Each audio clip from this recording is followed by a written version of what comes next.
Alhamdulillah wassalatu wassalamu ala Rasulillah.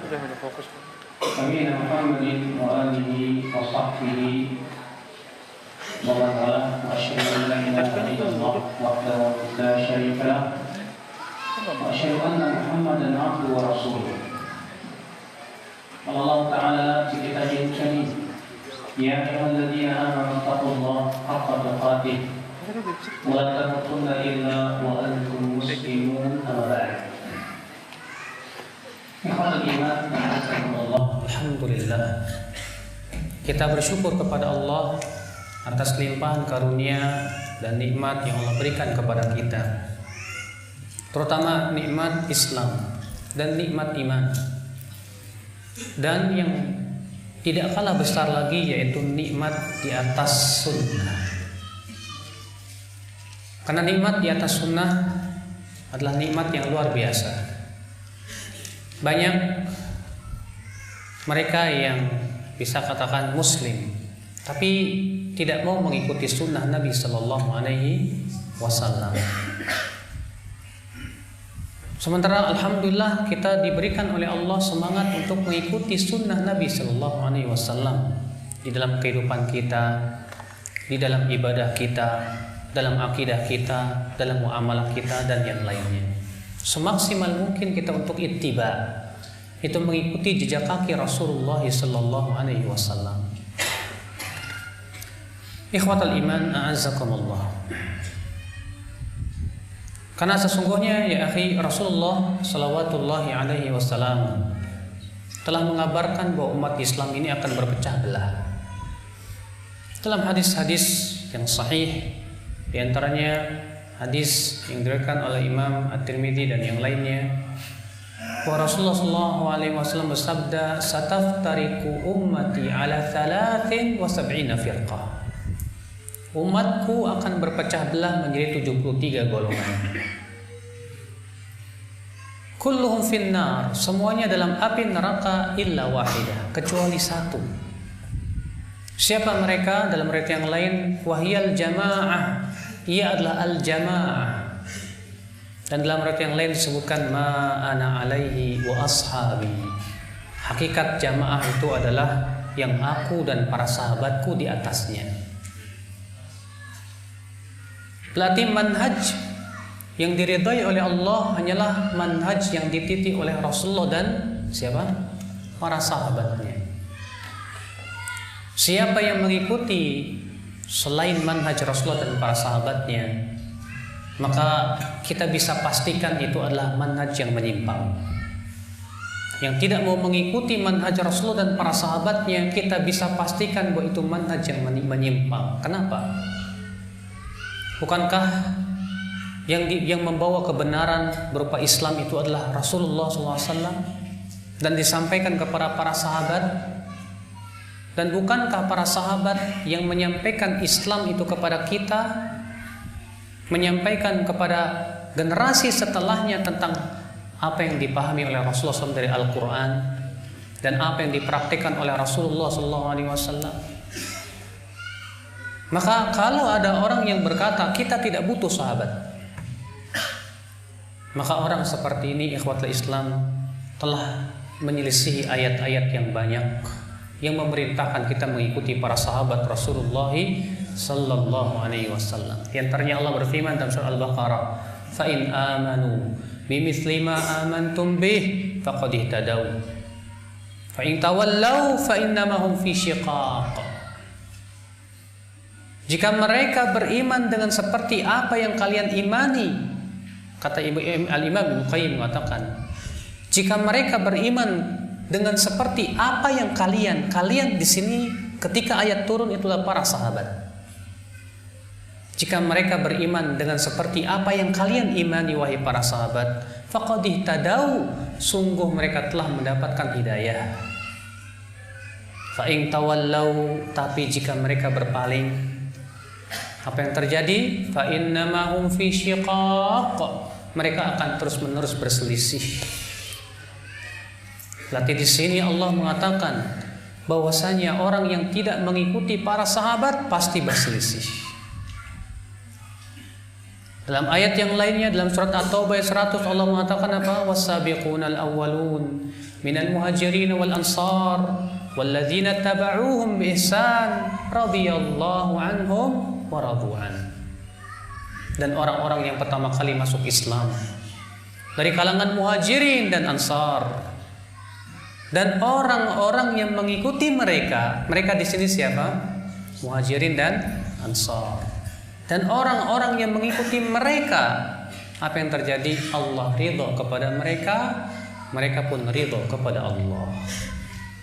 Berarti Allah telah menyatakan keridhaan bagi siapa yang mengikuti manhaj para sahabat Rasulullah sallallahu alaihi wasallam. Dan mereka sebaik-baiknya generasi, akhi. Yang disebutkan dalam hadis khairun nasi qarni, sebaik-baiknya generasi adalah sebaik-baiknya manusia adalah generasiku. Kemudian setelahnya, kemudian setelahnya. Yang kemudian mereka disebut dengan istilah salaf. Mereka dikenal dengan istilah apa? Salaf. Jadi salaf itu secara kalau dimutlakan maknanya adalah generasi para sahabat. Demikian pula 3 generasi yang diutamakan, sahabat, tabi'in dan tabi'ut tabi'in. Dan ini yang mendefinisikan seperti itu adalah Imam Al-Ghazali. Imam yang sangat masyhur di Indonesia ya. Beliau mengatakan as-salaf hum ashabu Rasulillah sallallahu alaihi wasallam. Yang dimaksud dengan salaf yaitu para sahabat Rasulullah sallallahu alaihi wasallam. Al-Imam Al-Baijuri dalam kitab Jawharatut Tauhid mengatakan, mendefinisikan tentang salaf apa? Hum ashabu Rasulillah sallallahu alaihi wasallam wal qurunul mufaddalah. Mereka adalah para sahabat Rasulullah dan 3 generasi yang diutamakan. Jadi mereka yang disebut apa? Salaf. Iya. Oleh karena itulah akhwat Islam azakumullah, kewajiban kita sebagai seorang muslim mengikuti metode mereka dalam memahami Al-Quran, di dalam memahami hadis Nabi sallallahu alaihi wasallam, di dalam beribadah kepada Allah. Sampai-sampai seorang sahabat yang bernama Hudzaifah ibn Yaman berkata apa? Ya kullu ibadatin, setiap ibadah lam yata'abbadha ashabu Rasulillah sallallahu alaihi wasallam, yang tidak pernah dilakukan oleh para sahabat Rasulullah SAW, fala tata'abbaduha, jangan kalian melakukannya. Setiap ibadah yang tidak dilakukan oleh para sahabat, maka jangan kalian melakukannya. Karena para sahabat yang paling tahu bagaimana tata cara ibadah Rasulullah sallallahu alaihi wasallam. Oleh karena itu ya, dalam kisah Abdullah bin Mas'ud yang mengingkari suatu kaum yang membuat halaqah, kemudian dipimpin oleh satu orang, di mana pemimpinnya berkata, ucapkan subhanallah 100 kali. Akhirnya beramai-ramai mereka mengucapkan subhanallah, subhanallah, subhanallah. Ucapkan alhamdulillah 100 kali. Beramai-ramai mereka mengucapkan alhamdulillah, alhamdulillah, alhamdulillah. Maka Abdullah bin Mas'ud, seorang sahabat ini, berkata kepada mereka apa? Ya, waihakum ummat Muhammad, celaka kalian hai umat Muhammad. Innakum la'ala millatin ahda min millati Muhammadin, am annakum muftatihu babi dhalalah. Kalian ini di atas millah yang lebih tertunjuki dari millah Nabi Muhammad, atau kalian hendak membuka pintu kesesatan. Haula'i ashabu Rasulullah sallallahu alaihi wasallam, aniyatuhum lan tuksar wa thiyabuhum lan tabla. Para sahabat, lihat masih banyak, kata Abdullah Mas'ud, bejananya belum pecah, bajunya belum lusuh. Kenapa kalian tidak mengikuti tata cara ibadah dan zikirnya para sahabat? Apa kata mereka? Ya Abu Abdurrahman, ma aradna illa khaira. Hai Abu Abdurrahman, niat kami baik kok. Kami tidak menginginkan kecuali kebaikan. Apa kata Abdullah bin Mas'ud? Kam min muridin lil khairi lan yusibah. Berapa banyak orang yang menginginkan kebaikan, dia tidak mendapatkan kebaikan tersebut. Kenapa? Karena tata caranya tidak sesuai dengan kebenaran. Oleh karena itulah Bapak sekalian, kita sebagai seorang muslim berusaha untuk mengikuti jejak kaki para sahabat di dalam akidah mereka, di dalam ibadah mereka, bagaimana tata cara hidup mereka, dan dalam beragama mereka. Wah, berarti kita harus kembali seperti zaman sahabat, maksudnya nggak usah naik pesawat tapi naik onta begitu. Ya, kita nggak usah naik mobil tapi naik kuda begitu. Bukan itu maksudnya, Pak. Karena para sahabat telah memberikan kepada kita kaidah-kaidah dalam beragama. Ya, Al-Quran dan hadis pun memberikan kepada kita bagaimana kaidah dalam memahami permasalahan-permasalahan. Ikhwatul Islam, azakumullah. Maka dari itu ya akhi, ketika kita dapatkan para sahabat telah memberikan kepada kita kaidah-kaidah kehidupan, kita akan tahu bahwasanya pesawat, mobil itu tidak bertentangan dengan pemahaman para sahabat Rasulullah.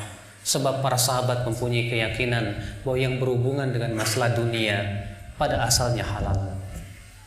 Makanya di zaman Umar bin Khattab, beliau yang pertama kali membuat pos kilat. Padahal di zaman Rasulullah tidak ada. Dengan cara apa? Dibuat posko, setiap posko itu disiapkan kuda-kuda yang dikuruskan, yang larinya sangat kencang sekali. Nah, disinilah ikhwatul Islam.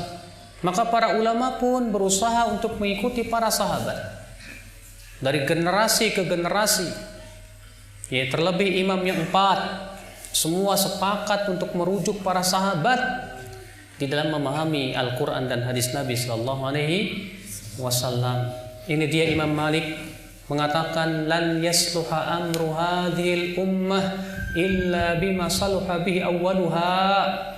Tidak akan beres urusan umat Islam ini kecuali yang membereskan generasi pertamanya. Ini dia Imam Abu Hanifah. Beliau mengatakan, idza ja'ana min an Rasulillah SAW fa'ala ra'si wal ain. Apabila datang dari Rasulullah SAW, maka di atas kepala dan mata harus diterima.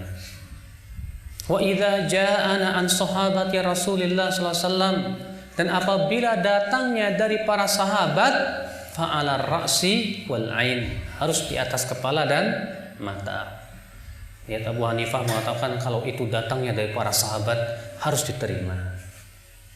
Imam Syafi'i, apalagi Imam Syafi'i, beliau memberikan kaidah-kaidah yang sangat kokoh sekali yang berhubungan dengan pemahaman para sahabat Rasulullah SAW. Sampai-sampai Imam Syafi'i sebagaimana disebutkan oleh Imam Ibnu Qayyim dalam kitab I'lamul Muwaqqi'in, dari riwayat Rabi' bin Sulaiman, bahwasanya Imam Syafi'i memuji para sahabat. Beliau mengatakan, waqad athnallahu tabaraka wa ta'ala, Allah telah memuji para sahabat. Demikian pula Rasulullah SAW. Kemudian beliau berkata, wahum fawqana fi kulli ilmin wa aqlin wa wara'in wa ijtihadin wa istinbatin. Mereka para sahabat di atas kita. Kita di sini Imam Syafi'i, bukan antum. Mereka para sahabat di atas kita dalam setiap ilmu, wara', akal, pemahaman, istinbat.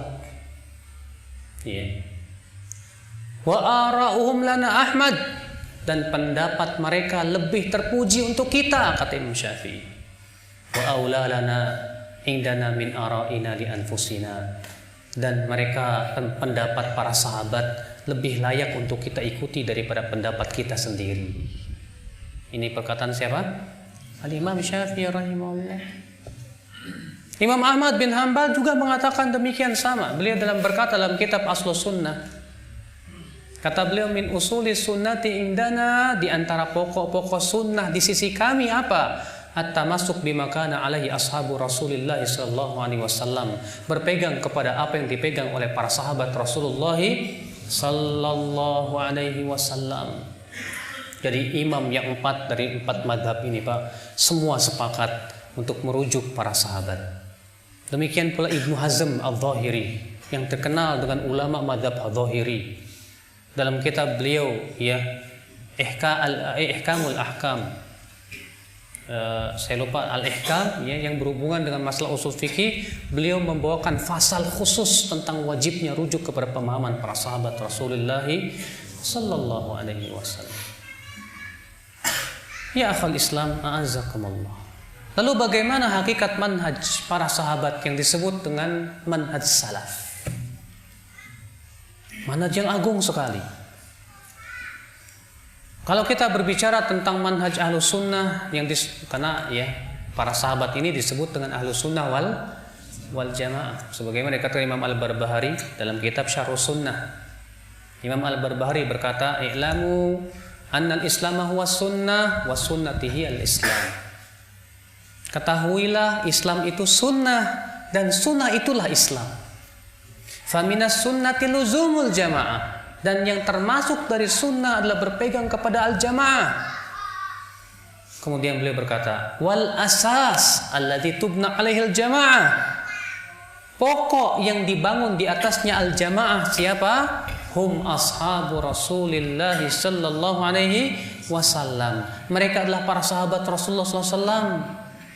Wahum ahlus sunnah wal jamaah. Mereka lah yang disebut dengan ahlus sunnah wal jamaah. Jadi ya para sahabat disebut juga apa? Ahlus sunnah wal jamaah. Para sahabat juga disebut apa? Salaf. Ya, penamaan salaf dengan penamaan ahlus sunnah wal jamaah itu nggak ada bedanya sebetulnya, Pak.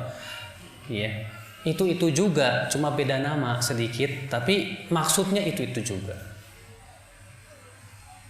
Nah, ya membahas pemahaman ahlus sunnah memang butuh waktu yang panjang. Mungkin ustadz-ustadz di sini sudah membahas tentang akidah ahlus sunnah wal jamaah.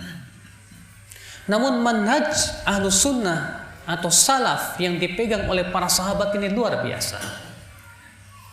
Kenapa, Pak? Yang pertama, mereka senantiasa mengajarkan kepada kita hanya fanatik kepada Allah dan Rasulnya. Hanya fanatik kepada siapa? Allah dan Rasulnya. Tidak pernah mengajarkan fanatik kepada individu, tidak. Pernahkah kita mendengar para sahabat mengajarkan fanatik untuk kepada Abu Bakar? Pernahkah kita mendengar bahwa para sahabat mengajarkan fanatik kepada Umar? Pernahkah kita mendengar para sahabat mengajarkan fanatik kepada Ali bin Abi Thalib? Tidak. Mereka tidak pernah fanatik kepada siapapun juga, kecuali kepada Allah dan Rasulnya salawatullahi alaihi wasallam. Makanya kan di zaman ya para sahabat nggak ada yang namanya muncul madhab Abu Bakar, madhab Umar yang kemudian punya pengikut masing-masing seperti madhab yang 4 gitu kan. Kenapa? Karena di zaman dahulu mereka betul-betul merujuk ya dalil-dalil. Tetap ya seperti Umar bin Khattab apabila tidak menemukan dari Al-Quran dan hadis, melihat ada tidak fatwa Abu Bakar. Demikian pula di zaman setelah Umar, ya Utsman, kalau tidak menemukan dalil dari Al-Quran dan hadis, melihat adakah fatwa dari Abu Bakar dan Umar. Namun keistimewaan manhaj salaf ini betul-betul kita dilatih dan diperintahkan untuk hanya fanatik kepada Allah dan Rasulnya. Sebuah bukti banyak sekali, di antaranya sebuah kisah Ibnu Abbas, di mana Ibnu Abbas waktu itu sedang membahas tentang wajibnya haji tamattu. Di mana Ibnu Abbas berpendapat bahwa haji tamattu itu harus, dan beliau membawakan dalil-dalil dari hadis Nabi Shallallahu Alaihi Wasallam. Di antaranya Rasulullah SAW menyesal, ya, kenapa beliau tidak hajinya haji apa? Tamattu. Di antaranya juga hadis Rasulullah memerintahkan para sahabat yang tidak membawa hewan hadyu untuk merubah menjadi haji tamattu, yang menjadi umrah. Rupanya di antara hadirin ada yang berkata kepada Ibnu Abbas, "Hai Ibnu Abbas, bukankah Abu Bakar dan Umar mereka lebih memilih haji ifrad?" Apa kata Ibnu Abbas? Yushik an tanzila alaikum hijaratun minas sama. Hampir-hampir Allah turunkan batu kepada kalian dari langit. Aqulu lakum qala Rasulullah, aku ucapkan kepada kalian sabda Rasulullah, wa taquluna Abu Bakrin wa Umar, sementara kalian yang membawakan perkataan Abu Bakar dan Umar. Artinya, apakah kalian kira bahwasannya hadis-hadis Rasulullah SAW itu sejajar dengan perkataan Abu Bakar dan Umar? Ya. Bahkan Abdullah bin Umar, anaknya Umar bin Khattab, sepakat dengan Ibnu Abbas dalam masalah ini, dalam masalah haji. Ketika ditanya kepada Ibnu Umar, tapi ayahmu, hai Abdullah, lebih memilih haji ifrad. Apa kata Abdullah bin Umar? Ya, apakah ayahku lebih berhak diikuti ataukah Rasulullah?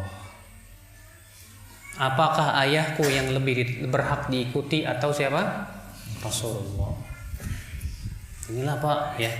Makanya manhaj para sahabat, manhaj al-sunnah wal jamaah selalu mengajarkan kita fanatik bukan kepada pendapat manusia, tapi pendapat Allah dan Rasulnya.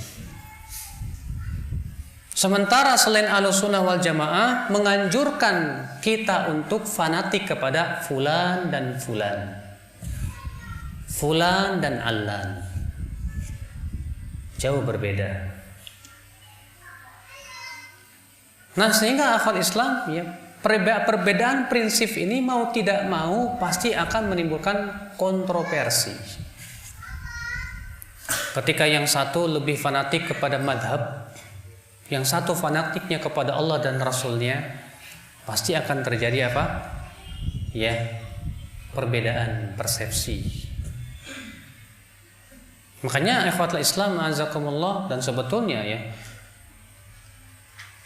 keyakinan 4 madhab semuanya mewajibkan untuk fanatik kepada Allah dan Rasul. Imam Syafi'i ya terkenal, beliau mengatakan apa? Idza shahhal haditsu fahuwa madhhabi. Apabila hadis telah sahih, maka itulah madhabku, kata Imam Syafi'i. Imam Syafi'i juga berkata, idza ajma'al muslimun ala annahu man istabanat lahu sunnatur rasul lam yakun an yad'ani qali ahad. Kaum muslimin bersepakat bahwasannya apabila telah jelas kepada seseorang sunnah Rasulullah, tidak boleh ia meninggalkan sunnah Rasulullah hanya karena mengikuti pendapat seseorang, tidak boleh. Imam Syafi'i juga mengatakan, idza wajadtum fi kitabi ma yukhalifu qala Rasul fal qawlu ma qalahu Rasul fala tuqalliduni. Kalau kalian mendapatkan dalam buku saya ini ada pendapat saya yang tidak sesuai dengan sabda Rasulullah, maka yang kalian pegang adalah sabda Rasulullah, jangan kalian membeu kepadaku. Imam Syafi'i bahkan berkata kepada Sa'ad ya Ibn Asad.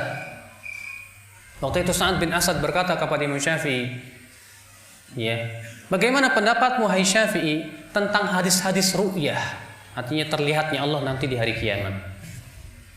Apa kata Imam Syafi'i? Ya ibn Asad, hai anaknya Asad, iqdi ilayya haytu amittu, nisbatkan kepada saya, baik saya masih hidup ataupun saya sudah meninggal dunia, anna kulla haditsin sahha fa inni aqulu bih wa ilm yablughni, bahwasanya apabila hadis telah sahih, itulah pendapatku walaupun tidak sampai kepadaku. Walaupun tidak sampai kepadaku. Lihat, Imam Syafi'i mengajarkan agar kita hanya fanatik kepada Allah dan Rasulnya. Dan ternyata para ulama mazhab Syafi'iyah pun juga mempraktekkan titah Imam Syafi'i. Ya, banyak sekali ulama-ulama mazhab Syafi'i yang mereka itu tidak fanatik dengan mazhab Syafi'i. Antum tahu yang bernama Al-Imam Al-Khattabi? Al-Khattabi Abu Sulaiman ini disebutkan bahwa beliau menyalahi mazhabnya sendiri karena beliau di atas mazhab Syafi'i itu dalam 119 permasalahan. Karena beliau melihat adanya dalil yang lebih kuat. Antum lihat Imam Nawawi rahimahullah dalam Syarah Muhadzab, sering beliau menyelisih pendapat mazhabnya sendiri. Di antara contohnya dalam masalah makan daging unta, di mana Imam Nawawi ya sesuai dengan mazhab jumhur bahwasanya makan daging unta itu membatalkan wudu. Ibnu Hajar Al-Asqalani juga di atas mazhab Syafi'i. Ya, berapa banyak menyelisih pendapat Imam Syafi'i rahimahullah, mazhabnya sendiri. Ya, itulah memang yang diajarkan oleh salafus saleh, Pak. Kita tidak diperkenankan untuk fanatik kepada yayasan, kepada organisasi, kepada individu, kepada ustadz dan yang lainnya. Fanatik kita hanya kepada Allah dan Rasulnya. Bukan berarti kemudian kita tidak peduli sama ulama, tidak. Karena sikap manusia terhadap ulama itu ada 3 kelompok. Kelompok yang pertama, orang yang gulu terlalu berlebihan kepada ulama. Seakan ulama itu sama dengan nabi. Sehingga akhirnya apa? Mereka pun menganggap ulama itu segala-galanya. Kelompok yang kedua melecehkan ulama. Kita nggak butuh ulama, cukup Al-Quran dan hadis saja. Lalu dipahami sendiri sesuai dengan akalnya. Ini pun bahaya. Kelompok yang ketiga inilah yang tengah-tengah, dan inilah madzhab Ahlussunnah wal Jamaah, bahwa kita tetap menghormati ulama, tapi cara menghormati bagaimana? Yaitu kita jadikan mereka wasilah untuk memahami Al-Quran dan hadis. Tapi kita mengakui bahwa ulama manusia yang tidak lepas dari kesalahan. Makanya mazhab salaf Ahlus Sunnati wal Jamaah memandang apabila terjadi perselisihan para ulama, yang harus kita lakukan apa? Lihat dalilnya, mana yang paling kuat. Yang kedua, apabila terjadi perselisihan para ulama, tidak boleh berhujah dengan pendapat ulama, karena ulama bukan dalil untuk ulama lain. Hujah itu yang berasal dari Al-Quran dan hadis Nabi Sallallahu Alaihi Wasallam. Nah, inilah ya akhwat Islam. Mereka selalu mengagungkan Al-Quran dan hadis. Bagi mereka Al-Quran dan hadis itu segala-galanya. Berbeda dengan selain Ahlus Sunnah. Yang satu seperti Mu'tazilah. Apakah mereka mengagungkan Al-Quran dan hadis? Tidak. Mereka mengagungkan akal. Bagi mereka akal itu lebih segala-galanya dibandingkan dengan Al-Quran dan hadis. Dan di zaman ini yang mirip Mu'tazilah, liberal. Liberal memandang bahwa Al-Quran dan hadis itu bisa dikritik oleh akal. Sehingga menurut mereka parameter kebenaran itu apa? Akal. Makanya mereka tidak segan-segan mengkritik Al-Quran, tidak segan-segan mengkritik hadis Nabi SAW yang tidak sesuai dengan akal-akal mereka. Mereka tidak mengagungkan Al-Quran dan hadis, tapi yang mereka agungkan apa? Akal. Sementara Ahlussunnah wal Jamaah lebih mengagungkan Al-Quran dan hadis daripada akal. Ahlussunnah punya keyakinan bahwa akal itu fungsinya untuk memahami Al-Quran dan hadis, bukan untuk melawan Al-Quran dan hadis Nabi Sallallahu Alaihi Wasallam. Akal memang penting, tapi itu digunakan untuk memahami, bukan untuk menentang, bukan untuk melawan. Beda.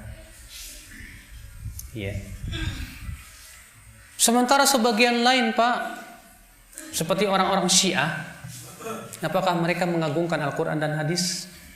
Mereka orang yang paling jauh dari Al-Quran dan hadis. Bagaimana mereka berpegang kepada Al-Quran dan hadis sementara mereka menyaksikan Al-Quran? Bahkan mereka punya keyakinan Al-Quran yang ada di kita itu katanya sudah dirubah-rubah oleh para sahabat. Mereka juga menolak hadis-hadis yang sangat banyak hanya karena klaim bahwa itu tidak berasal dari Ahlul Bait. Makanya mereka orang yang paling jauh dari Al-Quran dan hadis Nabi Sallallahu Alaihi Wasallam. Demikian pula suatu kelompok yang lebih mengagungkan para wali. Seakan-akan wali itu sejajar dengan para rasul. Ini disebut, Pak, dalam dunia tasawuf namanya. Mereka punya keyakinan wali itu nggak mungkin salah. Karena tidak ada wali itu ada malaikat katanya. Bahkan mereka punya keyakinan wali itu lebih tinggi dari nabi dan rasul.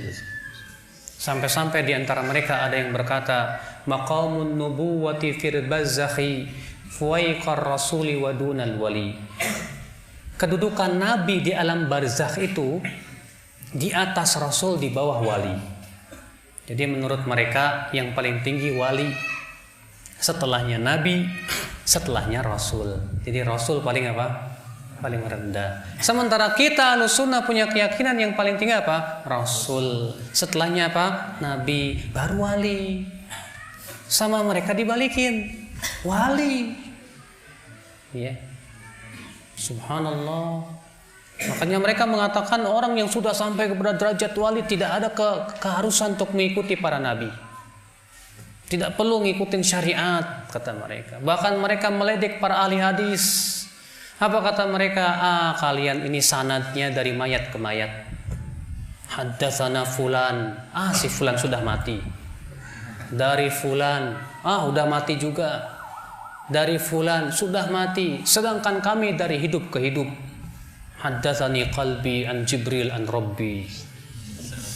Ya, bercerita kepadaku hatiku dari Jibril, dari Tuhanku langsung. Berhidup ke hidup. Makanya mereka orang yang paling tidak suka dengan ilmu hadis, Pak. Makanya dalam dunia tasawuf itu tidak peduli hadis. Mereka tidak peduli. Ya. Ada yang menolak hadis, ada juga yang semua hadis, pokoknya yang penting hadis lah. Palsu juga hadis, katanya. Ya. Makanya yang paling mengagungkan Al-Quran dan hadis siapa? Ahlussunnah wal Jamaah. Ahlussunnah wal Jamaah yang paling memahami ya dan mengimani. Bahkan hadis-hadis Nabi mereka pilah mana yang sahih, mana yang tidak sahih, yang dhaif, yang hasan, yang palsu. Mereka membela hadis Nabi sallallahu alaihi wasallam dengan seluruh kekuatan mereka. Ikhwatul iman, azakumullah.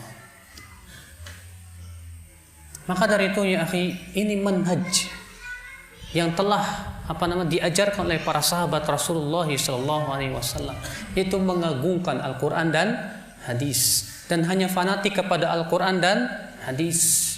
Dan ini yang diperintahkan oleh Allah juga. Allah berfirman dalam surat Al-Hujurat ayat 1, ya ayyuhalladzina amanu la tuqaddimu baina yadayillahi wa rasulih. Hai orang-orang yang beriman, jangan kalian mendahului Allah dan Rasulnya. Artinya jangan kita mendahulukan siapapun di atas Al-Quran dan hadis. Bahkan Ahlussunnah punya keyakinan bahwa adat istiadat pun tidak boleh diikuti apabila bertabrakan dengan Al-Quran dan hadis.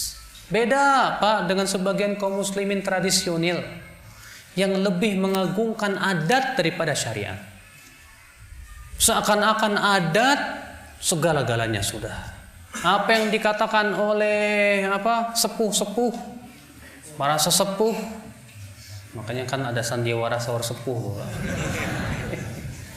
Ya. Terkadang kan orang Indonesia ini masya Allah berpegang kepada adatnya luar biasa. Saya pernah ngobrol sama orang yang begitu sangat kental dengan adat. Ketika saya bilang, dalilnya mana mas? Kata dia, sepuh-sepuh kita itu lebih banyak makan garam dari kita. Iya mas, karena kebanyakan garam jadi asin, kata saya. Iya. Dahulu orang-orang musyrikin Quraisy juga ketika dikatakan wa idza qila lahum ittabi'u ma anzalallah qalu bal nattabi'u ma alfaina alaihi aba'ana. Apabila dikatakan kepada mereka orang-orang kafir Quraisy itu ikuti apa yang Allah turunkan, apa kata mereka? Kami lebih mengikuti apa yang kami temukan dari nenek-nenek moyang kami, adat istiadat kami. Rupanya mereka lebih mendahulukan adat istiadat. Rupanya mereka lebih mendahulukan apa yang mereka temukan dari nenek-nenek moyang mereka. Lalu Allah mengatakan, awalau kana aba'uhum la ya'qiluna syai'a wa la yahtadun. Apakah walaupun bapak-bapak kalian, nenek-nenek moyang kalian itu tidak berakal dan tidak mendapatkan hidayah, kalian tetap ikuti juga? Dalam ayat ini disebutkan bahwa kebanyakan adat istiadat tidak masuk di akal, Pak. Saya pernah, saya punya istri waktu itu lagi hamil, kemudian pakai handuk dibelit di sini. Tahu-tahu ada orang tua di kampung bilang, "Nak, jangan dibelit di situ kalau lagi hamil." Kenapa, Nek? Karena nanti janinnya itu nanti kebelit sama ulat tali pusat katanya. Dipikir-pikir apa hubungannya anduk sama televisi. Ya. Ini keyakinan kita, Nak. Adat kita. Kamu harus hormati sesepuh kita. Subhanallah. Dokter mana yang bisa mengatakan, Pak, bahwasanya kalau anduk dibelit di sini pengaruh ke sini? Apa hubungannya secara ilmiah? Tidak bisa dibuktikan dan memang tidak masuk di akal. Banyak keyakinan-keyakinan masyarakat tidak masuk di akal.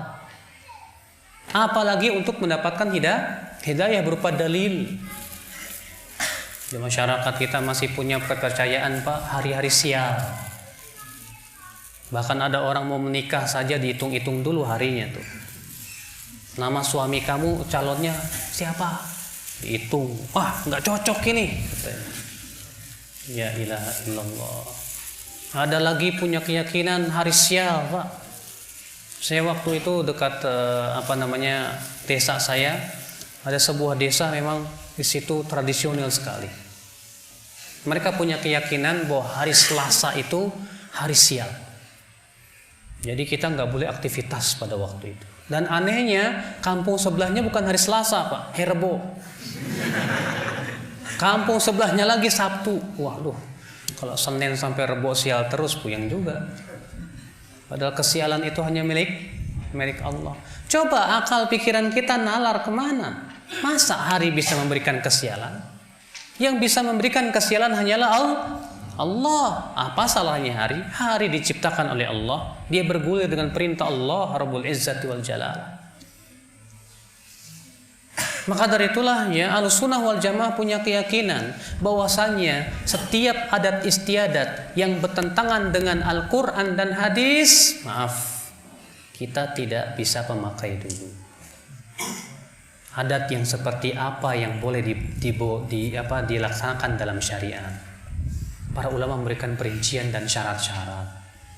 Di antaranya adat itu tidak boleh bertabrakan dengan syariat.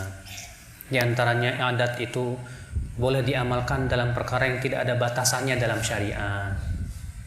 Ya. Makanya aneh ketika orang-orang liberal berkata ketika mereka menafsirkan makna jilbab yang di dalam surat Al-Ahzab ayat 59 itu apa? Ya, yudnina alaihinna min jalabibihinna. Apa kata orang liberal? Jilbab itu adalah ya penutup atau pakaian. Dan ini disesuaikan dengan adat istiadat. Ya. Jadi jilbabnya suatu kaum itu sesuai dengan adat mereka. Berarti jilbabnya orang asmat kok TK dong, Pak. Musibah ini. Ya. Kita katakan dari mana pemahaman seperti itu? Para ulama ahli bahasa Arab saja tidak ada yang menafsirkan jilbab itu seperti itu. Kalau kita buka kitab-kitab bahasa Arab, seluruh ulama bahasa Arab mengatakan bahwa jilbab itu pakaian lebar yang menutupi seluruh tubuh, itu jilbab. Ya. Ikhwatul iman, azakumullah. Maka dari itulah tidak aneh, Pak, kalau dakwah Ahlus Sunnah Salaf ini seringkali bertabrakan dengan adat.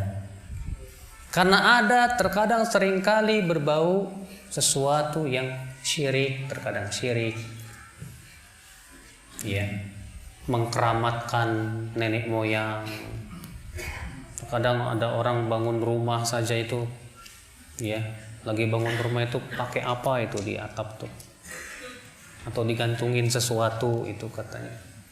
Biar apa? Biar nggak kena musibah.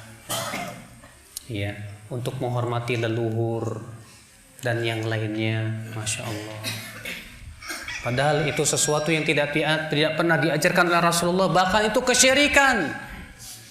Ya, memalingkan ibadah kepada selain Allah, menjadikan kita ini jadi akhirnya menganggap bahwa sesuatu itu bisa menolak bala, padahal yang bisa menolak bala hanyalah Allah Subhanahu wa taala.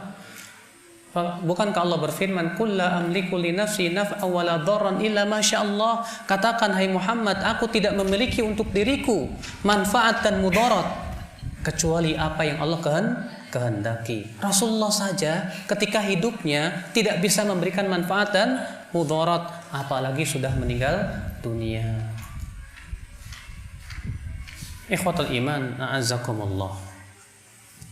Inilah manhaj salaf yang diajarkan oleh para sahabat Rasulullah SAW. Keistimewaan mereka agung. Mereka lah satu-satunya kelompok yang betul-betul menghormati Al-Quran dan hadis, yang sangat mengagungkan Al-Quran dan hadis, yang sangat memperhatikan Al-Quran dan hadis. Ya. Mereka berusaha mempelajari Al-Quran dan hadis dan menerapkan dalam kehidupan mereka. Mereka orang yang berusaha untuk mengikuti sunnah Rasulullah. Ya. Mereka berusaha untuk mengikuti jejak kaki Rasulullah. Dalam penampilannya kelihatan, wah, Rasulullah berjanggut, saya juga mau berjanggut. Ini sunnah Rasulullah. Para nabi semuanya berjanggut. Ya, saya pun ingin berjanggut. Bahkan Rasulullah SAW ia bersabda, juzus syawarib wa aful liha khaliful majus. Ya, juzus syawarib, potong kumis, wa aful liha, panjangkan janggut. Selisih orang Majusi. Sebagian orang, Pak, memahami perkataan selisih orang Majusi, ya, dengan pemahaman yang saya katakan menyimpang. Kenapa? Jadi menurut dia berarti perintah untuk berjanggut itu dalam rangka menyelisih orang Majusi. Nah, kalau orang Majusi berjanggut, berarti kita nggak perlu pakai janggut. Kita katakan ini pemahaman aneh. Kenapa? Bukankah orang-orang kafir di zaman Rasulullah bukan hanya Majusi? Di zaman Rasulullah ada ahli kitab nggak? Yahudi Nasrani ada tidak? Ada. Musyrikin Quraisy ada. Tapi kenapa Rasulullah hanya menyebutkan Majusi saja di sini? Karena di zaman itu ahli kitab berjanggut. Orang-orang musyrikin Quraisy berjanggut. Bahkan orang-orang musyrikin Quraisy itu sangat bangga dengan janggutnya. Sampai-sampai kalau mereka lagi marah, kemudian janggutnya dipegang langsung reda.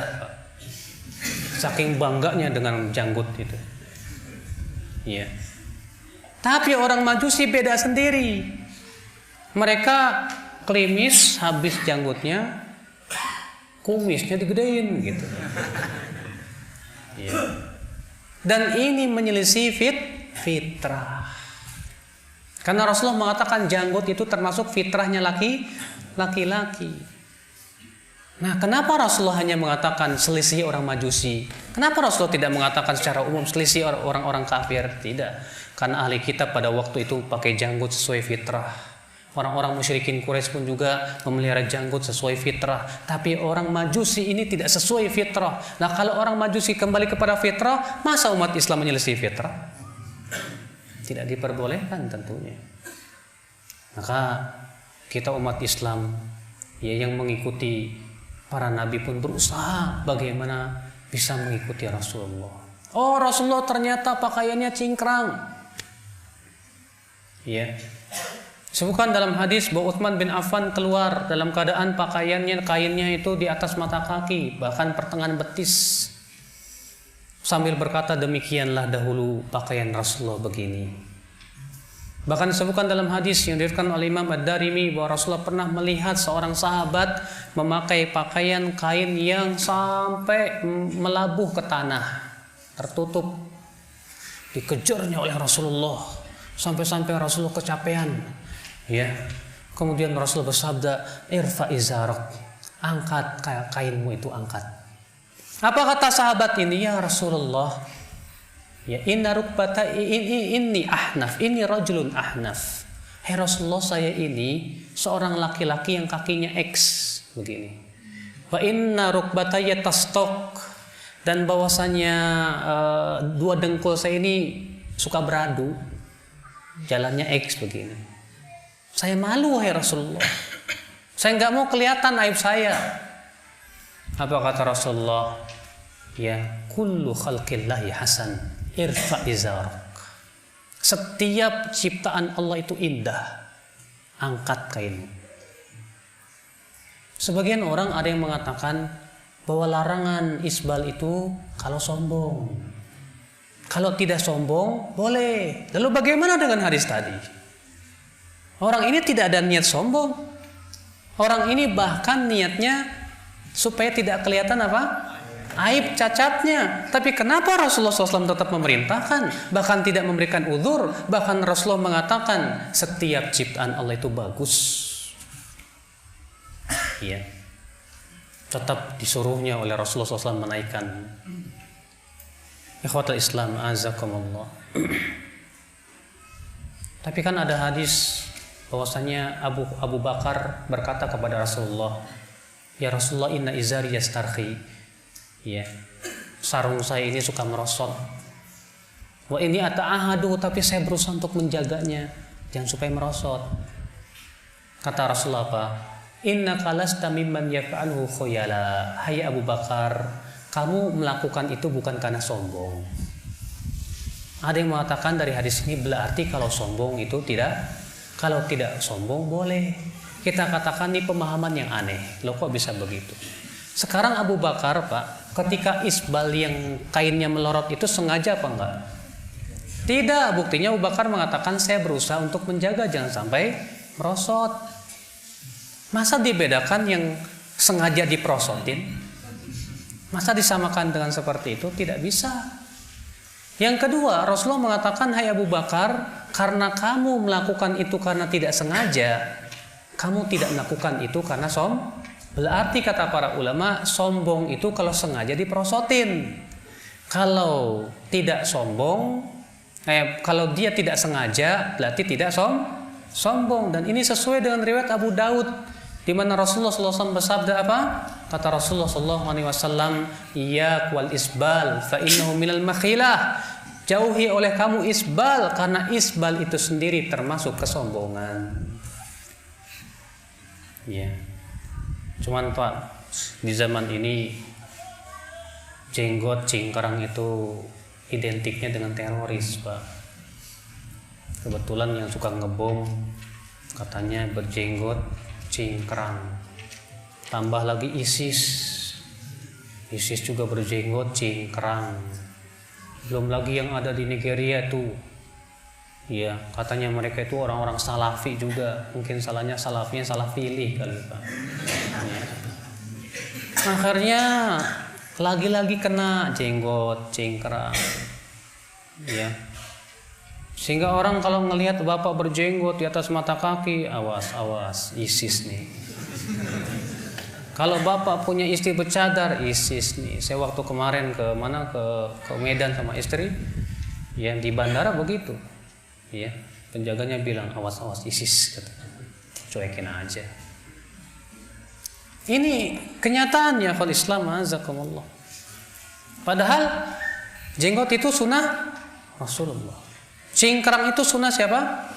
Rasulullah. Apakah hanya karena sebagian orang yang berjenggot dan cingkrang itu arogan kemudian langsung kita salahkan jenggotnya? Iya. Lalu bagaimana dengan umat Islam yang banyak mencuri, curanmor? Kenapa nggak disalahin juga?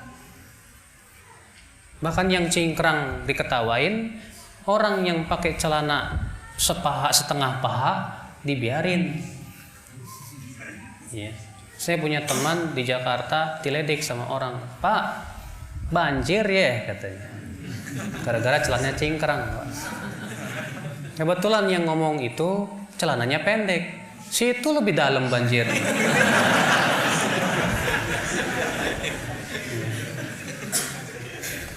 Kenapa harus diledek? Ini kan sunnah Rasul Sallallahu Alaihi Wasallam. Sudah masuk Isya.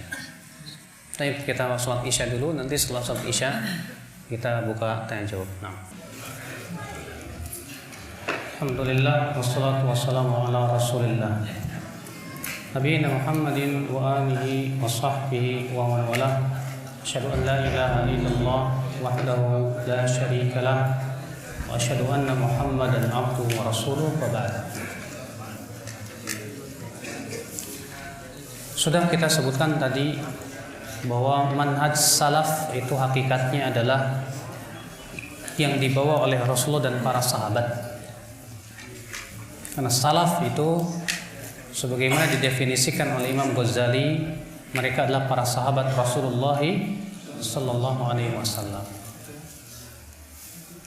Salaf itu didefinisikan Imam para ulama juga seperti yang sudah saya sebutkan tadi dalam kitab Jawharut Tauhid Al-Baijuri, itu mereka adalah 3 generasi yang diutamakan. Dan di zaman ini Bapak sekalian, perkembangan dakwah Ahlus Sunnah Salaf alhamdulillah menggembirakan.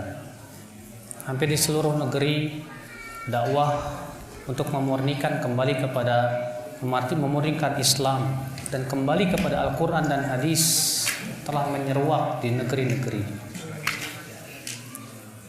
Namun tentunya Bapak sekalian, hal seperti ini membuat musuh-musuh Allah seperti Yahudi dan Nasrani tidak senang. Kenapa? Karena mereka sadar, Pak, bahwa kalau umat Islam telah kembali kepada pemahaman yang benar, kepada pemurnian Islam, berarti Islam akan kembali jaya. Islam akan kembali berkibar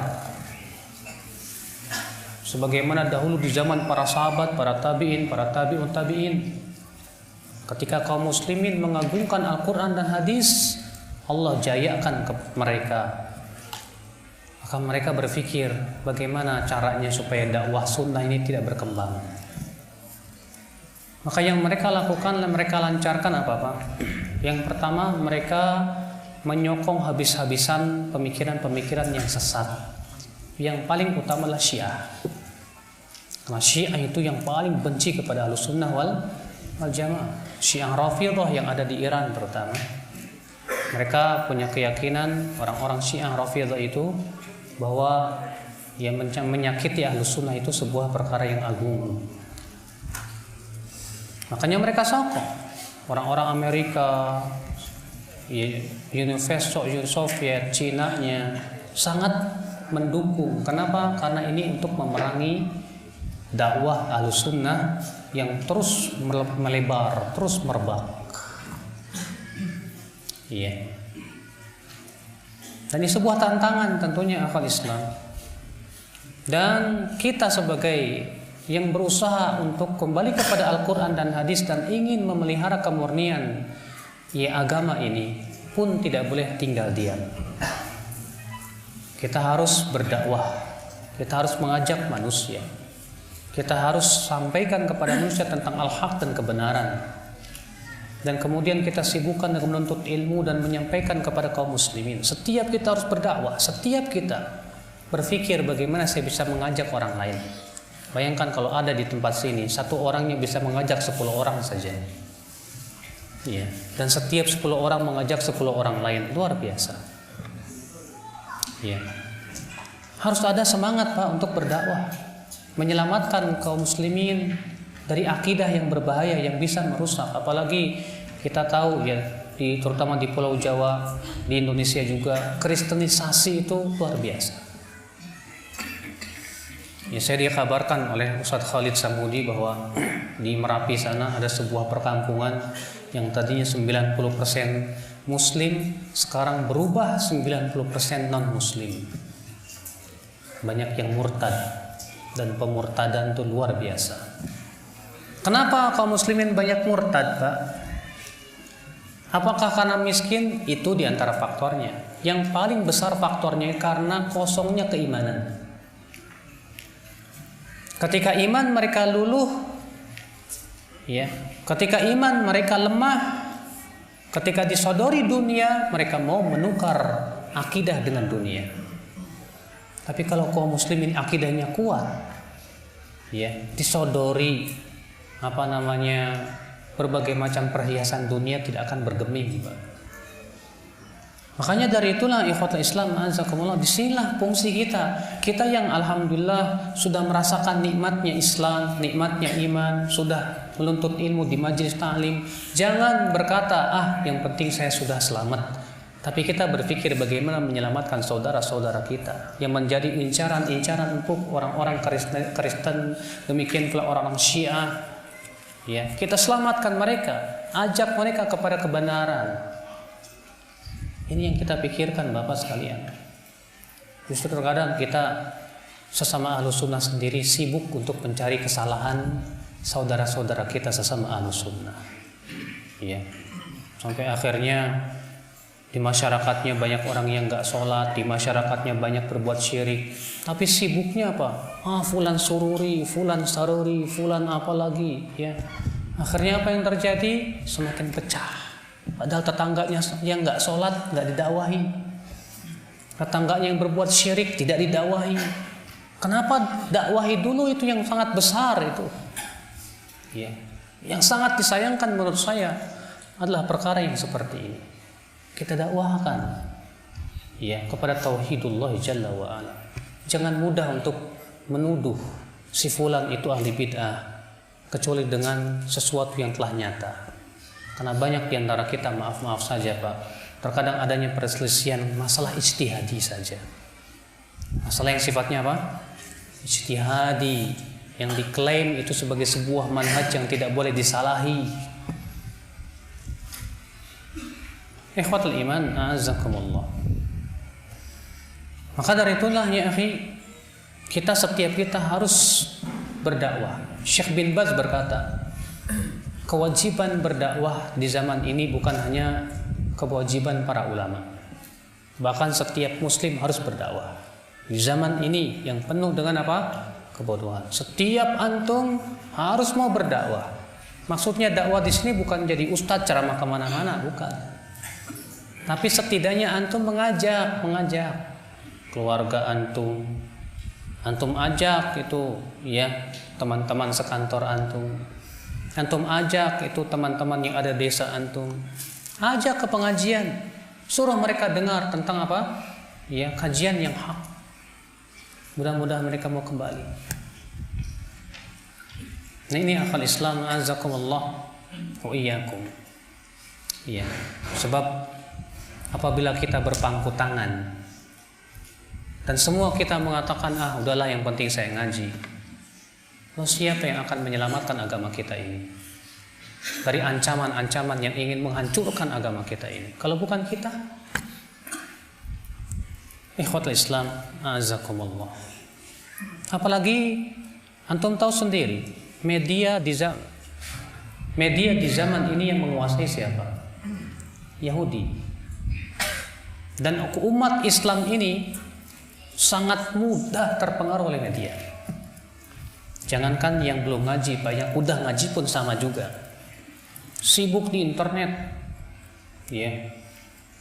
Terkadang saling caci mencaci, saling bantah membantah dengan kata-kata kasar dan yang lainnya. Bahkan terkadang seseorang yang tadinya orangnya nggak temperamenan, gara-gara masuk internet jadi temperamenan, Pak. Ya, hati-hati Pak.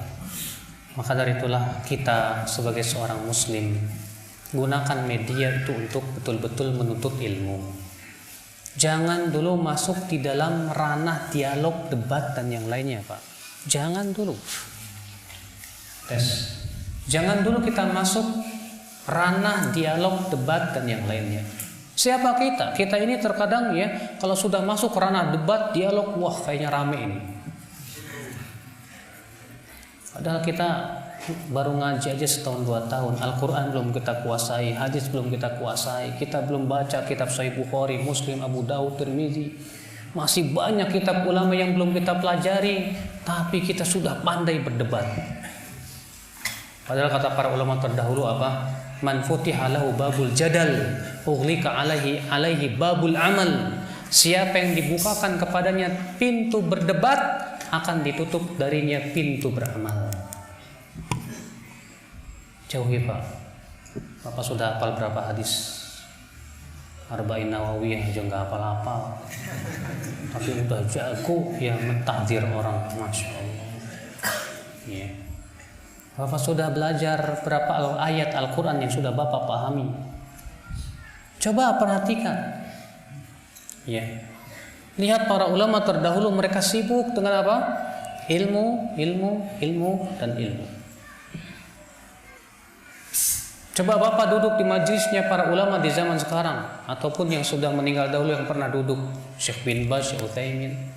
Apakah majelisnya disibukkan dengan si fulan sesat, si fulan sesat, si fulan sesat, si fulan sesat? Tidak, isinya ilmu. Itu yang difokuskan oleh mereka, supaya apa? Tumbuh penuntut ilmu yang kokoh keilmuannya, ya, sehingga mereka betul-betul faham mana yang hak dan mana yang batil, dan mereka pun bisa berdakwah dengan penuh hikmah, bukan dengan ya sebatas semangat untuk memvonis manusia.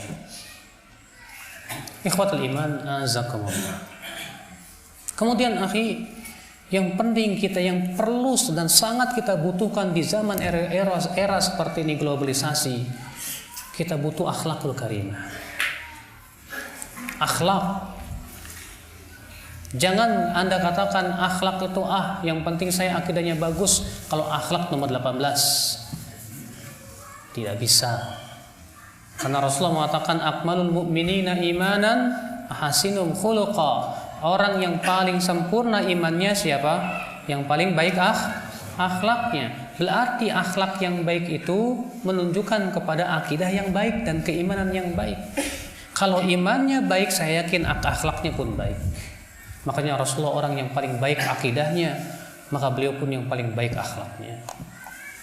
Bahkan Rasulullah ketika mengabarkan akan munculnya fitnah-fitnah di akhir zaman, di antara solusinya adalah akhlak.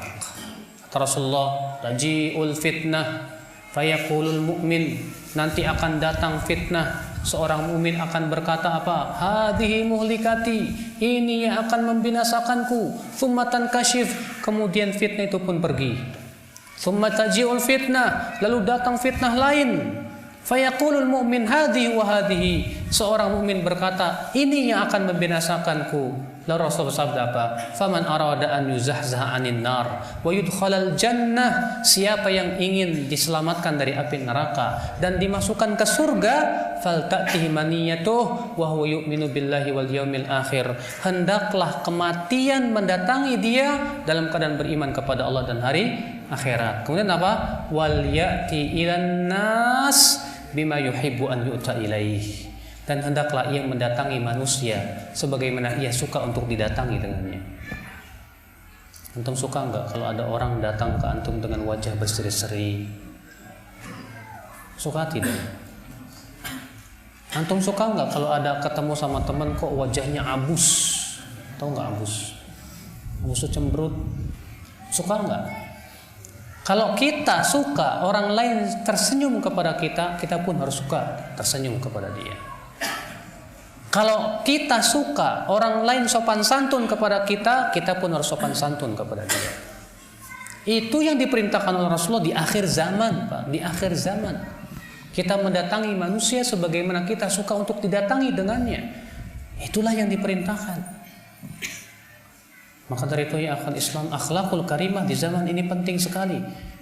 Ya, untuk memperlihatkan keagungan Islam, keindahan Islam, citra Islam. Citra Islam ini sudah banyak tercoreng oleh para pemuda yang begitu semangat ingin membela agama, tapi dengan cara apa? Kasar, arogan, dan yang lainnya. Sehingga akhirnya banyak orang-orang non-muslim menganggap itu memang Islam teroris. Padahal tidak demikian yang diajarkan oleh Rasulullah Shallallahu Alaihi Wasallam. Betapa butuhnya kita sekarang di zaman ini, akhi, kepada akhlakul karimah, akhlak dan akhlak. Kemudian di zaman yang penuh dengan fitnah, di zaman globalisasi seperti ini, penting kita untuk selalu menjaga ukhuwah Islamiyah. Ya, di antara kita berusaha untuk menghilangkan hal-hal yang bisa menyebabkan permusuhan di antara kita. Karena setan itu pintar, Pak. Kata Rasulullah apa? Inna syaitan qad aisa an ya'budahul musallun. Setan itu sudah merasa putus asa untuk disembah oleh orang yang sholat. Walakin, tapi setan punya cara lain, bitahrish bainahum, dengan menumbuhkan bibit-bibit penyakit, permusuhan di antara mereka. Itu caranya setan tuh. Kadang kita bermusuhan dengan sesama teman gara-gara dunia. Iya. Hati-hati, dari itulah kita harus menjaga ukhuwah. Kita harus ada saling nasihat menasihati. Yang terpenting juga kita harus senantiasa tunduk kepada kebenaran. Kalau memang kita salah, kita akui bahwa kita memang salah. Penting sekali di zaman ini, akhi azakumullah. Antum melihat bagaimana orang Syiah yang sangat hebat persatuan mereka di zaman ini, ya, untuk menghancurkan Ahlus Sunnah wal Jamaah.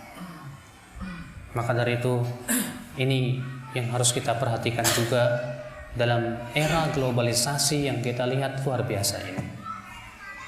Kemudian juga ya akhal Islam azakumullah, yang terakhir adalah bahwa jangan lupa selalu menuntut ilmu Allah, duduk di majelis ta'lim.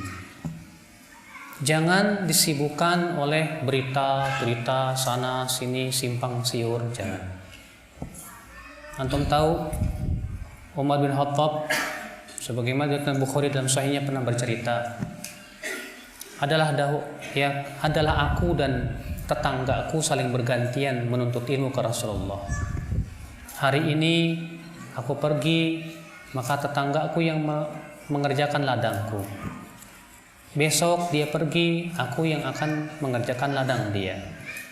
Di sore harinya ketika kita pulang, kami mengabarkan ilmu apa saja yang kami dapatkan dari Rasulullah SAW. Dan waktu itu kata Umar bin Khattab, dada-dada kami menjadi sempit karena kami mendengar akan datangnya sebuah pasukan besar, Raja Ghassan, yang ingin menyerang kota Madinah.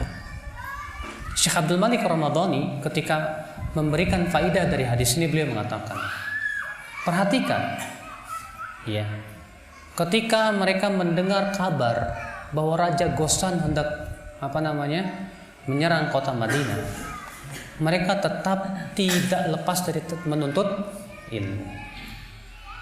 Tetap tidak lepas dari menuntut ilmu.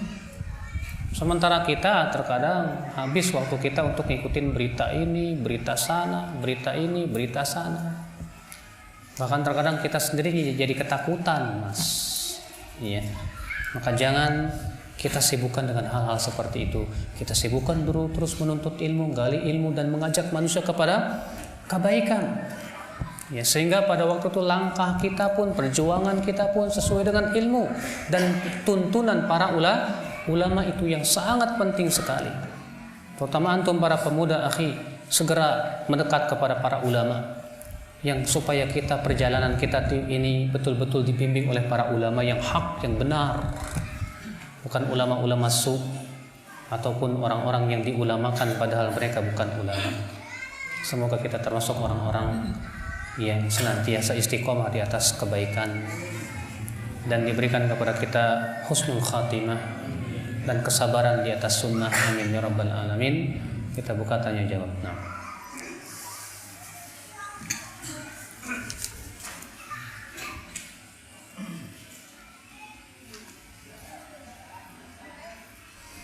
Bagaimana menghadapi sikap kaum ahwa yang selalu memfitnahi ahlus sunnah kita dalam berdakwah? Yang namanya memfitnah kita itu tidak aneh, sudah sunatullah lah Pak. Jangankan kita, antum, Nabi dan Rasul saja yang lebih baik akhlaknya dari kita. Saya mau tanya, antum sama Rasulullah akhlaknya lebih baik siapa? Rasulullah sampai dipuji oleh Allah, wa innaka la'ala khuluqin azim, sesungguhnya hai Muhammad engkau berada di atas akhlak yang agung. Tapi Rasul dimusuhi enggak Pak? Difitnah tidak, dituduh keji tidak. Ya sudah sunatullah, gimana? Yang penting kita sudah berakhlakul karimah, menyampaikan ilmu dengan cara yang baik. Ya. Kalau mereka tetap memfitnah, itu sunatullah, ujian dalam berdakwah. Makanya Pak, ya, dengan kita sabar menghadapi itu adalah kunci kesuksesan dalam berdakwah. Nah, kita ikuti para nabi, bagaimana kesabaran mereka dalam berdakwah kepada Allah Subhanahu wa taala.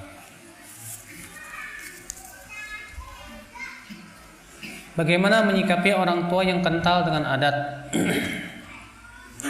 Menyikapi orang tua yang kental dengan adat adalah dengan cara berbakti yang kuat. sambil kita memberikan masukan.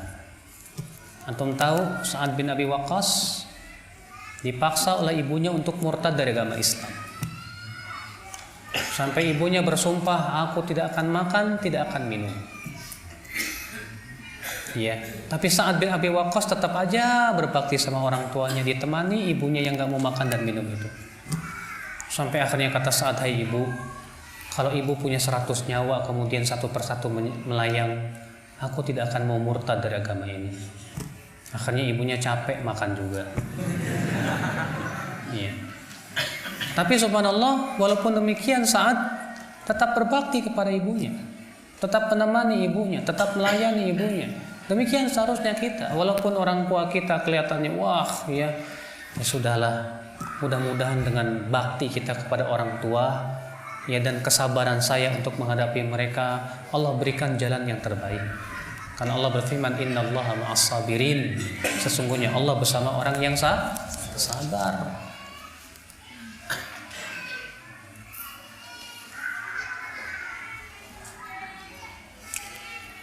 Disebutkan bahwa memelihara jenggot itu fitrah, tapi jenggot saya sulit tumbuh, Ustaz. Sama saya juga. Boleh nggak memakai obat penumbuh jenggot? Tidak perlu. Bahkan sebagian ulama menganggap itu makruh karena tidak pernah dilakukan Rasulullah dan para sahabatnya. Jadi udah biarin aja lah Pak. Nggak punya jenggot juga nggak apa-apa. Bersyukur. Saya juga bersyukur jenggot saya sedikit Pak. Karena terkadang butuh juga ustadz yang kurang jenggotnya sedikit. Ya, ada ustadz. Ini kita harus masuk ke sini ustadz. Tapi mereka nggak mau menerima yang berjenggot katanya. Ya udah kita bisa masuk, alhamdulillah ada manfaatnya juga. Ya. Apa makna dan batasan gulu berlebih-lebihan dalam agama? Gulu itu adalah melampaui batasan yang telah Rasulullah SAW contohkan kepada kita. Ya. Contoh gulu misalnya orang yang membuat ibadah yang tidak pernah disyariatkan oleh Rasulullah, berarti sudah melampaui batasan. Rasulullah zikir setelah sholat hanya membaca subhanallah 33 kali, alhamdulillah 33 kali, Allahu akbar 33 kali, ditutup dengan la ilaha illallah wahdahu la syarika. Lalu antum berpikir 33 kecil sekali ya. Saya mau tambah subhanallah 330, alhamdulillah 330, Allahu akbar 330, ditutup dengan la ilaha illallah 1000 saya. Kita katakan Anda gulu berlebihan. Kenapa? Karena Rasulullah saja tidak seperti itu. Apakah Anda lebih tahu tentang kebaikan dari Rasulullah? Ya, Anda sudah berlebih-lebihan dalam beragama, tidak boleh. Nah ini Pak, ya hati-hati dengan namanya gulu berlebihan. Berlebihan itu bisa terhadap ustadz. Saya kalau bukan ustadz ini saya nggak mau. Emangnya kenapa? Habis ini enak cara menyampaikannya. Jangan begitu Pak. Karena ustadz ini menurut saya, masya Allah, ini gulu. Terkadang gulunya kita kepada seorang ustadz berlebihan, tidak boleh. Ya. Kita ambil ilmu-ilmu dari setiap ustadz yang kita ketahui kuat keilmuannya, tanpa kita berlebih-lebihan kepada mereka gulu. Jangan. Ya. Biasanya kalau terlalu gulu sama ustadz kemudian melihat kesalahan ustadz langsung pergi biasanya Pak. Seringnya seperti itu. Ya. Demikian pula jangan gulu dalam beribadah. Contoh misalnya Rasulullah pernah masuk ke masjid, didapati tali terikat di antara dua tiang. Kemudian apa yang terjadi? Rasul bertanya, ini tali siapa? Ini tali istrimu Maimunah. Dia kalau sholat tahajud dan sudah capek, dia sholat sambil bergelantungan di tali itu. Maka Rasulullah copot tali ini. Yusolli ahadukum ala nasyatih. Hendaklah seseorang sholat dalam keadaan dia semangat. Rasulullah melarang seseorang memaksakan sholat dalam keadaan dia mengantuk. Tidak boleh. Nah ini akal Islam azakumullah ya. Jadi gulu itu artinya melebihi batasan yang dibataskan oleh Allah dan Rasulnya salawatullahi alaihi wasallam.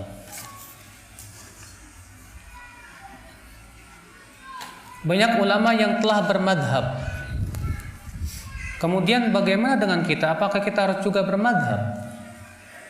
Pak, tidak ada satupun para ulama di zaman dahulu yang mengatakan harus ikut satu madhab. Nggak ada, Pak. Tapi kan banyak seperti Imam Nawawi Asy-Syafi'i, Imam Ibnu Hajar Asy-Syafi'i. Kita katakan kenapa mereka dinisbatkan kepada madhab Syafi'i. Ibnu Abdul Bar Al-Maliki dinisbatkan kepada madhab Imam Malik. Dijawab oleh Imam Al-Qayyim, mereka dinisbatkan kepada madhab tertentu karena dalam masalah usul pokok-pokok kaidah-kaidahnya lebih banyak condong kepada pokok-pokok kaidah suatu madhab, sehingga dinisbatkanlah kepada madhab tersebut. Adapun orang awam yang tidak faham pokok-pokok dan kaidah suatu madhab tidak boleh dinisbatkan kepada madhab manapun juga. Yang kedua, Pak, para ulama tersebut ternyata tidak mengikatkan diri harus di atas madhab Syafi'i, tidak boleh keluar, tidak. Sudah saya sebutkan tadi seperti Imam Nawawi menyalahi madhabnya sendiri, Imam Al-Khattabi menyalahi madhabnya sendiri, Imam Ibnu Hajar menyalahi madhabnya sendiri dalam banyak masalah. Artinya mereka tidak pernah mengatakan tidak boleh keluar dari madhab Syafi'i, tidak pernah. Orang yang mengatakan wajib kamu satu madhab nggak boleh keluar, berarti sama saja mengatakan bahwa madhab kamu itu yang paling benar, yang lain salah. Tidak bisa seperti itu. Orang yang mengatakan wajib satu madhab saja, ini menyelisih para ulama madhab. Kenapa? Dahulu Imam Syafi'i waktu masih hidup ada dua madhab, madhab Maliki, madhab Hanafi. Kenapa Imam Syafi'i nggak ikut satu madhab saja? Kenapa mendirikan pendapat tersendiri? Imam Ahmad ketika masih hidup ada 3 madhab. Ini semua menjadi sebuah saksi yang kuat, Pak, bahwa mereka tidak pernah mewajibkan apa? Harus mengikuti satu madhab. Yang terpenting lihat dalilnya. Siapa yang di atas dalil, amalkan. Makanya kalau antum ditanya apa madhabmu, jawab madhabku madhab Rasulullah, yang sesuai dengan dipahami oleh para sahabat tabi'in dan para ulama yang mengikuti manhaj mereka. Iya.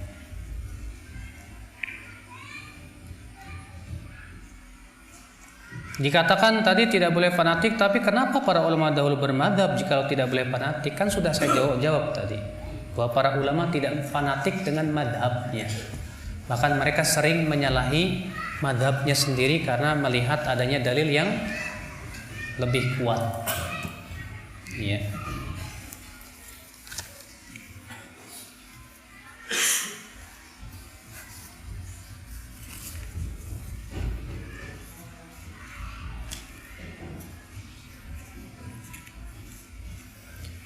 Bagaimana menghadapi orang yang kita dakwahi tapi ia menolak dan mencaci kita? Memang itu resiko dakwah. Kalau antum nggak mau dicaci, jangan berdakwah. Resikonya orang yang berdakwah itu begitu, Pak. Ya, kita berdakwah dicaci. Makanya antum harus membiasakan diri dicaci. Ya. Di telinga antum itu udah kebal dengan cacian, Masya Allah. Sehingga pada waktu itu hati kita tidak mudah panas. Kalau kita dicaci panas, berarti kita belum pantas jadi ustaz, belum pantas jadi dai, saya katakan. Panas, akhirnya apa? Ini pengaruh loh, Pak, dalam berdakwah. Panasnya kita ketika dicaci itu, kata para ulama, intisor linnas, sama aja kita marah membela diri. Padahal Rasulullah dahulu tidak pernah marah kalau dirinya dicaci. Tapi kalau agamanya yang dicaci, baru Rasulullah marah. Kalau diri kita dicaci, marah. Dan terkadang mengatasnamakan agama. Gitu. Ya. Nah, ini yang bahaya, Pak. Maka dari itu, seorang dai, ya, di antara sifatnya adalah sabar, halim, tidak cepat emosi. Iya. Biasanya kalau dai-dai muda rata-rata cepat marah. Kenapa Rasulullah SAW dahulu diutus pada umur 40 tahun? Karena itulah puncak kedewasaan seorang laki-laki. Kurang dari 40, apalagi masih 20 tahun, 30 tahun, udah. Biasanya cepat emosi, Pak.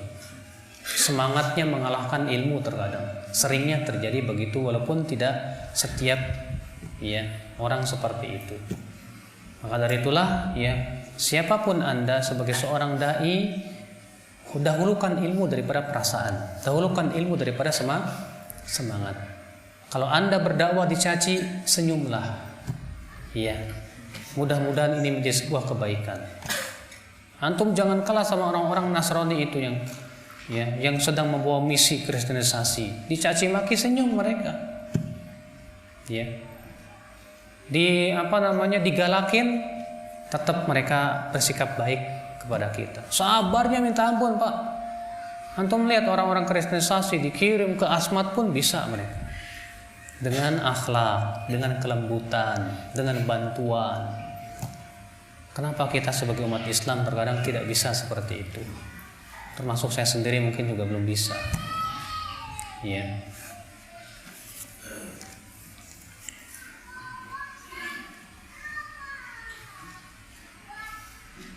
Bagaimana cara kita sebagai generasi muda menyikapi serta mencegah supaya kristenisasi itu tidak merajalela? Sebetulnya kristenisasi sudah merajalela masalahnya. Yang kita pikirkan adalah bagaimana kita mendakwahi yang sudah masuk Kristen supaya masuk Islam lagi. Ini yang harus kita pikirkan, Pak. Yang kedua, orang-orang yang belum masuk Kristen bagaimana dikuatkan akidahnya supaya mereka istiqomah di atas keislamannya. Nah, antum yang sebagai seorang pemuda, pikirkan nasib para pemuda itu. Para pemuda di zaman ini, Pak, menjadi sebuah incaran yang paling empuk dari media. Banyak pemuda, apalagi pemuda sedang labil, sedang mencari idola. Akhirnya yang diidolakan siapa? Bintang film, penyanyi, pemain bola, dan yang lainnya. Nah, antum sebagai seorang pemuda ada nggak kepedulian untuk mengajak pemuda-pemuda yang lain? Bagaimana caranya supaya bisa mengujak para pemuda? Itu yang kita pikirkan. Kalau misalnya anak-anak muda ini agak susah, anak-anak kecilnya diambil. Sebelum mereka berubah atau terpengaruh oleh media massa, anak kecil tuh. Karena anak kecil tuh paling mudah sekali. Dan saya merasakan sendiri, Pak. Ketika saya mulai berdakwah di kampung saya itu, saya ambil anak-anak kecil 30 orang. Tiap hari kajiannya sama anak kecil aja. Itu dari tahun 97. Sekarang anak-anak kecil yang saya didik itu sekarang udah pada menikah. Justru mereka yang membela dakwah. Dari kecil kita didik. Sekarang pun harus begitu, anak-anak kecil di kampung-kampung. Ya Allah, kita adakan TPA, adakan baca Quran dan yang lainnya, kita bimbing semampu Bapak. Bapak bisa baca Quran, alhamdulillah. Kumpulin Bapak. Anak-anak kecil, sini nak, ayo kita baca Quran sambil Bapak bawakan kisah-kisah para nabi, jadikan mereka cinta kepada para nabi, cinta kepada para sahabat. Ini diantara salah satu usaha kita, Pak. Jangan kita berpangku tangan, jangan. Antum lihat di Amerika, Pak, bagaimana giatnya dakwah Islam di sana, Pak.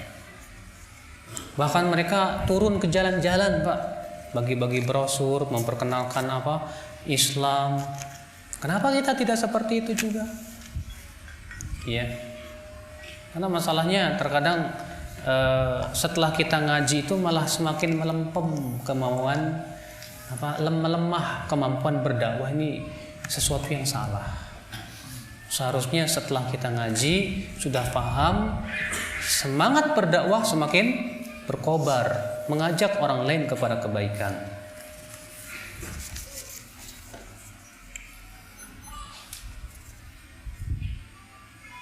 Apa bedanya taklid dan ittiba? Taklid itu kata Ibnu Abdul Bar, ikut orang tapi tidak mengetahui dalilnya. Sedangkan ittiba itu artinya mengikuti orang tapi tahu dalilnya. Antum taklid sama ustadz, tapi antum tahu dalilnya karena ustadz bawakan dalil. Itu namanya Tapi kalau antum taklid sama ustadz tapi nggak tahu dalilnya, itu namanya taklid. Makanya setiap antum kalau bisa tahu dalilnya, supaya kita beragama ini pun di atas keyakinan, ya, ketenangan. Sebab kalau antum cuma taklid doang kata ustadz, yang namanya ustadz bisa jadi punya dalil, bisa jadi tidak punya dalil. Maka dari itu seorang murid harus rajin nanya dalil dan harus rajin mencari dalil. Supaya apa? Supaya ibadah kita pun tenang, Pak, dalam ibadah kita. Ya.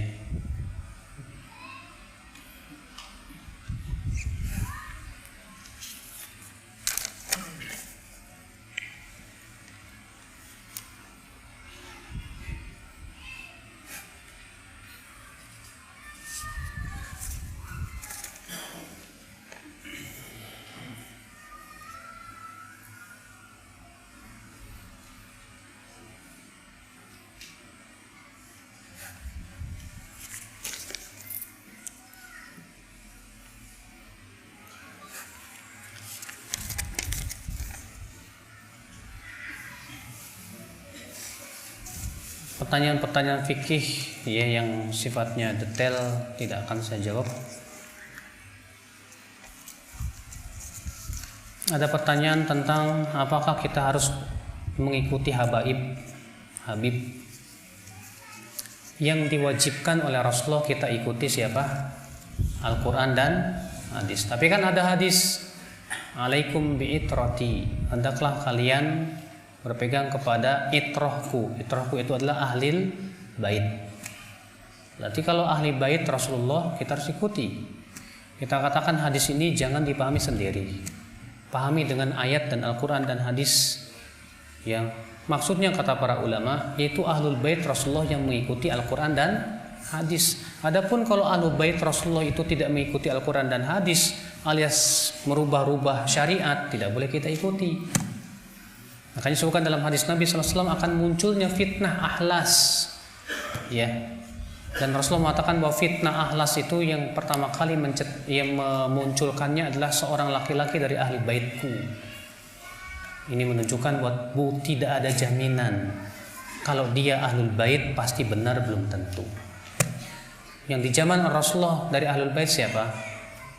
Fatimah, anak-anaknya Hasan dan Husain, ya, itu dijamin. Adapun yang sampai hari ini, maka tidak ada jaminan bahwa mereka itu pasti benar, belum tentu. Yang kedua, yang menamakan dirinya saya sebagai Habib belum tentu nasabnya benar, ya. Makanya juga harus diperiksa. Terkadang ada orang ngaku-ngaku saya Habib, saya ini keturunan Rasul. Padahal setelah diperiksa nasabnya nggak benar. Ya hanya sebatas untuk mencari keuntungan dunia. Ya, Rasulullah SAW saja bersabda kepada Fatimah apa? Hei Fatimah, salimi mali masyiti. Mintalah dari hartaku apa yang kamu mau. La ughni anki minallahi syai'a. Aku tidak bisa menolong kamu dari adab Allah sedikit pun juga. Ya, kata Rasulullah, aku tidak bisa menolong kamu hai Fatimah dari adab Allah sedikit pun juga. Ini menunjukkan bahwasannya hanya karena seseorang itu keturunan Nabi lantas ia merasa bahwa surga itu milik dia. Ya. Ini tidak benar, Pak. Allahu a'lam, segera cukup. Mudah-mudahan yang saya sampaikan bermanfaat. Yang benar itu semuanya dari Allah, dan yang salah itu dari kekurangan ilmu saya dan dari syaitan. Subhanakallah bihamdik, asyhadu an la ilaha illa anta astaghfiruka wa atubu ilaik. Wassalamualaikum warahmatullahi wabarakatuh.